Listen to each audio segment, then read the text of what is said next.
Mengejutkan sekali, inilah 3 kabar terbaru dan terupdate tentang Prabowo hari ini. Silahkan simak baik-baik, inilah berita yang pertama. Taktik Prabowo susun kabinet, oposisi dirangkul untuk dilemahkan. Penyusunan kabinet menjelang pelantikan Prabowo Subianto Gibran Rakabuming Raka sebagai Presiden dan Wakil Presiden RI, penuh dinamika. Publik kini menanti sosok-sosok yang akan membantu Prabowo Gibran dalam 5 tahun ke depan. Jumlah kementerian berpeluang melebihi jumlah saat ini, seiring disahkannya revisi UU Kementerian Negara. Sejumlah kementerian yang ada saat ini disebut akan dipecah, bahkan ada pembentukan lembaga baru, seperti Badan Penerimaan Negara. Dalam prosesnya, Prabowo bakal merombak Kementerian Keuangan dan BUMN pada Januari 2025 mendatang. Ketua Harian DPP Gerindra, Sufmi Dasko Ahmad, irit bicara ketika ditanya jumlah dan nomenklatur kementerian baru pada pemerintahan Prabowo Gibran. Ia mengatakan isu mengenai jumlah kementerian merupakan bagian dari dinamika pembentukan kabinet Prabowo Gibran. Dasko berkata, penyusunan kementerian di era Prabowo bakal rampung sebelum pelantikan Presiden RI terpilih pada 20 Oktober 2024. Akan difinalkan sebelum pelantikan Presiden terpilih, kata Dasko. Partai politik yang tergabung dalam Koalisi Indonesia Maju pun kini berlomba-lomba mengajukan nama ke tangan Prabowo. Hampir semua partai politik juga memutuskan bergabung ke pemerintahan baru. Hanya PDIP yang belum menentukan sikap meskipun telah memberi sinyal berkoalisi. Jika PDIP bergabung, dipastikan tidak ada oposisi dalam 5 tahun ke depan. Hal itu juga dipicu gaya politik Prabowo yang merangkul semua lawan politiknya. Setali dengan Dasko, politikus Partai Golkar, Lodewijk F. Paulus mengakui tak tahu ihwal dinamika penyusunan kabinet pemerintahan Prabowo Gibran. Bagi Wakil Ketua DPR RI itu, penyusunan kabinet menjadi hak Prabowo selaku Presiden terpilih. Saya kurang tahu.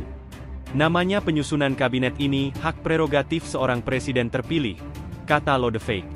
PDIP pun kini mulai kepincut untuk bergabung ke pemerintahan Prabowo Gibran, meski belum menyatakan dukungan secara implisit.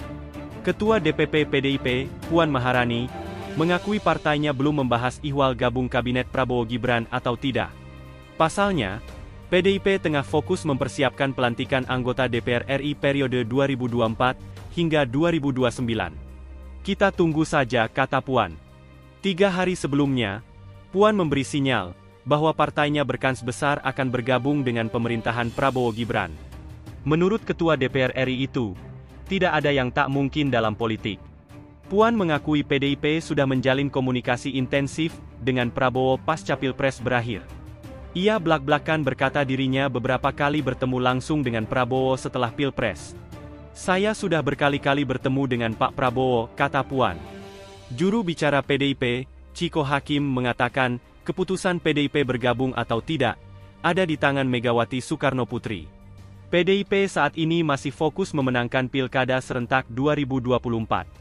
Megawati dan Prabowo sendiri, saat ini diwacanakan akan bertemu. Kabarnya, persamuhan kedua tokoh ini disebut akan digelar sebelum pelantikan. Sayangnya, belum ada kejelasan kapan Prabowo dan Megawati akan bertemu. Menurut Ciko, pertemuan Megawati dan Prabowo penting untuk mengademkan suasana setelah palagan sengit Pilpres dan Pileg. Keduanya, kata dia, tentu akan saling bertukar pikiran terkait kemajuan bangsa ke depan. Itulah berita yang pertama. Sekarang Mimin akan bacakan berita yang kedua. Pengamat minta Prabowo ikuti gaya Soeharto dalam pemilihan menteri. Pengamat politik, Jerry Masie menyoroti pentingnya keberadaan menteri dalam kabinet pemerintahan Prabowo, yang mewakili berbagai daerah dengan background profesional, akademisi, dan ormas. Menurut Jerry, setidaknya terdapat 10-12 wakil daerah tersebut di berbagai kementerian. Ia juga menekankan bahwa Prabowo sebaiknya mencontoh pola pengangkatan menteri ala Presiden Soeharto. Mengedepankan keahlian, pengalaman, kapasitas, kecerdasan, kredibilitas serta rumus right man and right place, tutur Jerry. Jerry menyoroti pentingnya aspek keahlian, pengalaman, kapasitas, kecerdasan, kredibilitas, dan kualitas dalam memilih menteri. Ia juga menekankan pentingnya menggunakan prinsip right man and right place. Menurut Jerry, sistem pengangkatan yang adil tidak harus secara merata, namun harus mempertimbangkan dengan cermat kriteria calon menteri di Kabinet Indonesia Maju. Ia mengungkap bahwa Partai Gerindra dan Golkar kemungkinan akan memiliki sejumlah besar perwakilan di kabinet. Jerry merinci bahwa dalam periode sebelumnya, PDIP telah memiliki 8 menteri, yang wajar karena Jokowi merupakan kader partai tersebut. Untuk kabinet saat ini dengan 44 kementerian, perwakilan partai politik dapat terbagi sebagai berikut.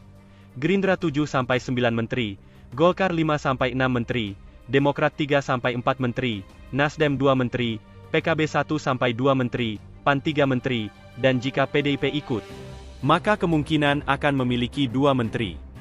Jerry juga memberikan contoh menteri ahli ekonomi era Soeharto seperti JB Sumarlin, Ali Wardana, Widjojo Nitisastro dan lainnya, yang memiliki latar belakang dan keahlian yang sesuai dengan jabatan yang diemban. Dibandingkan dengan era sebelumnya, Jerry menilai bahwa banyak menteri di era Jokowi kurang kompeten, dan tidak menguasai bidangnya, seperti contoh Budi Gunadi dalam bidang kesehatan. Jerry juga menekankan bahwa syarat bagi Menteri Keuangan adalah menguasai ilmu fiskal, moneter, akuntansi, dan mikroekonomi. Untuk Menteri Pendidikan sebaiknya seorang penemu, ahli pendidikan, dekan, rektor atau praktisi pendidikan, dan sebaiknya lulusan S3 atau bergelar profesor. Dia harus paham dunia akademik dan kurikulum, serta seluk-beluk dunia pendidikan. Kalau bisa IPK-nya di atas 3,5 ujar Jerry. Prabowo sebaiknya memilih menteri berdasarkan keahlian dan rasionalitas, bukan berdasarkan pertimbangan pribadi atau emosional. Saya kira Prabowo orang yang cerdas. Dia pernah mengecap pendidikan di 6 negara. Bukan itu saja namun beliau terlahir dari keluarga berpendidikan.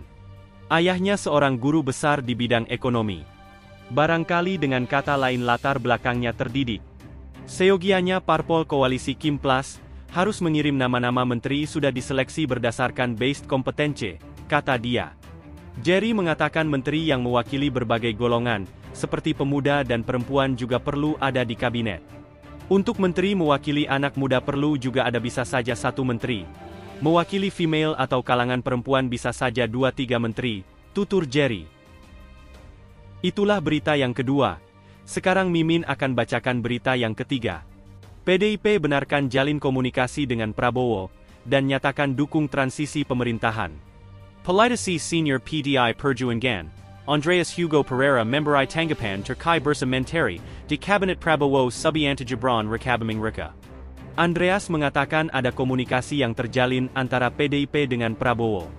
PDIP juga mendukung transisi pemerintahan dari Presiden Joko Widodo ke Prabowo.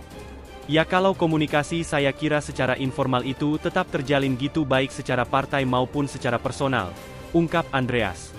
Andreas mengatakan tidak semua komunikasi para elit diumumkan ke publik. Terkait pembentukan kabinet, Andreas menyebut selalu ada 2 pandangan soal komposisinya, yaitu Zaken kabinet atau kabinet ahli maupun kemudian kabinet yang mengakomodasi semua kekuatan politik. Kalau kita di dalamnya percakapan-percakapan atau ungkapan yang disampaikan oleh Pak Prabowo maupun teman-teman di lingkungan Pak Prabowo, ya 2 terminologi ini sama-sama digunakan. Presiden punya hak prerogatif, bagaimana Presiden kemudian menempatkan diri, mempunyai visi misi dan positioning dia di dalam menentukan kabinetnya dengan melihat pada tantangan-tantangan ke depan, ungkap Andreas.